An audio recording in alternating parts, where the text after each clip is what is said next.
Crude oil अभी $100 के ऊपर ट्रेड कर रहा है और सिर्फ एक दिन में सेंसेक्स 1470 पॉइंट्स गिरा, निफ्टी 488 पॉइंट्स गिरा और एक ही दिन में इन्वेस्टर्स का लगभग 9.5 lakh crore rupees wealth wipe out हो गया। लेकिन ये सिर्फ मार्केट क्रैश की स्टोरी नहीं है। एनर्जी मार्केट में एक और प्रेशर क्वाइटली बिल्ड हो रहा है, एलएनजी। और अगर ये प्रॉब्लम बढ़ गई तो इसका इम्पैक्ट इंडिया की इकोनॉमी और मार्केट दोनों पर पड़ सकता है। तो आज सिंपल लैंग्वेज में समझते हैं कि ये सब क्यों हो रहा है, मार्केट क्यों गिरा और अगले हफ्ते ट्रेडर्स को क्या देखना चाहिए। तो सबसे पहले रूट कॉज समझते हैं। मिडिल ईस्ट टेंशन बढ़ने के बाद स्ट्रेट ऑफ हॉर्मोज पर अनसर्टेनिटी बढ़ गई है। ये दुनिया का सबसे इम्पोर्टेंट ऑयल शिपिंग रूट है।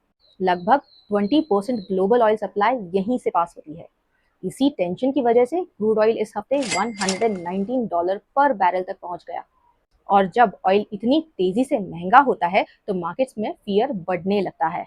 इन्वेस्टर्स रिस्क लेने से बचने लगते हैं और इसी वजह से फ्राइडे को इंडियन मार्केट में भी स्ट्रॉन्ग सेलिंग देखने को मिली। एंड इसी सिचुएशन को देखते हुए एनर्जी रेगुलेटर्स जैसे इंटरनेशनल एनर्जी एजेंसी ने एक इमरजेंसी स्टेप लिया। उन्होंने 400 million barrels oil reserves release करने का प्लान अनाउंस किया। लेकिन एक्सपर्ट्स का कहना है कि ये सिर्फ टेम्पररी रिलीफ हो सकता है। अगर मिडिल ईस्ट टेंशन कंटिन्यू रहा तो एनर्जी सप्लाई पर प्रेशर बना रह सकता है। और अब बात करते हैं एलएनजी की, liquid natural gas. Factories, fertilisers, plants और पावर जनरेशन के लिए ये एक इम्पॉर्टेंट फ्यूल है।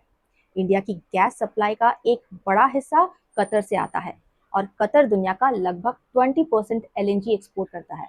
बट रीसेंट डिसरप्शन के बाद एलएनजी की प्राइस शार्पली बढ़ गई है। पहले जहां एनर्जी कॉस्ट लगभग 830 रुपीस के आसपास थी, अब वो बढ़कर करीब 2000 रुपीस के आसपास पहुंच गई है। मतलब गैस एनर्जी की कॉस्ट 2 गुना से ज्यादा बढ़ चुकी है। और जब एनर्जी कॉस्ट इतनी तेजी से बढ़ती है तो उसका इफेक्ट फैक्ट्रीज के खर्चे और इन्फ्लेशन दोनों पर पड़ता है। अब सवाल आता है कि इसका इम्पैक्ट मार्केट में कहाँ दिखेगा। तो सबसे पहले एविएशन सेक्टर पर।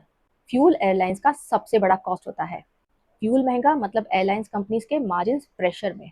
दूसरा इम्पैक्ट ऑटो सेक्टर पर भी दिख रहा है। इस हफ्ते ऑटो इंडेक्स 10% से ज्यादा गिर चुका है। और तीसरा इम्पैक्ट उन इंडस्ट्रीज पर हो सकता है जो गैस पर डिपेंड करती है, जैसे सिरेमिक्स, फर्टिलाइजर्स और केमिकल सेक्टर। लेकिन अच्छी बात यह है कि मार्केट में सब कुछ नेगेटिव नहीं होता। ऐसे एनवायरनमेंट में फार्मा और एफएमजीसी जैसे डिफेंसिव सेक्टर्स रिलेटिवली स्टेबल रहते हैं। और सबसे इम्पॉर्टेंट बात, अगले हफ्ते मार्केट किन चीज़ों पर डिपेंड करेगा। सबसे पहले क्रूड ऑयल प्राइस। अगर ऑयल $100 के ऊपर स्टेबल रहा तो मार्केट सेंटिमेंट कॉशियस रह सकता है। और अगर ये $95 के नीचे आता है तो रिलीफ रैली के चांस बढ़ सकते हैं। दूसरी चीज़, एफआईआई एक्टिविटी। फॉरेन इन्वेस्टर्स जब अग्रेसिवली सेलिंग करते हैं तो मार्केट पर प्रेशर बढ़ता है।